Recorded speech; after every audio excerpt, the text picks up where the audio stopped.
বেলকুচি মহেশপুর কল্যাণ ট্রাস্টের আলোচনা সভা ও দোয়ার মাহফিল অনুষ্ঠিত হয়েছে। সিরাজগঞ্জ প্রতিনিধি রেজাউল করিম জানান, সিরাজগঞ্জ জেলা চৌহালি উপজেলা মহেশপুর কল্যাণ ট্রাস্টের আলোচনা সভা ও দোয়ার মাহফিল অনুষ্ঠিত হয়েছে। বিকাল ৩ ঘটিকায় বেলকুচি উপজেলা বড়ধুল ইউনিয়ন গাচাপ্রি নুরুল ইসলাম মার্কেটে মহেশপুর কল্যাণ ট্রাস্টের আলোচনা সভা ও দোয়ার মাহফিল অনুষ্ঠিত হয়।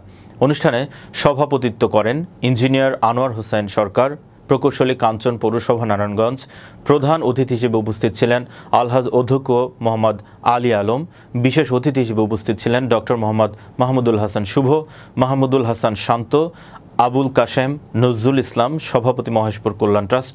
সঞ্চালনা করেন আব্দুল সালাম শিক্ষক, আলহাজ মজিরুল হক উচ্চ বিদ্যালয়। এছাড়াও আরও উপস্থিত ছিলেন নুরনবী, রমজান, নজরুল ইসলাম সহ মহেশপুর কল্যাণ ট্রাস্টের সদস্যবৃন্দ।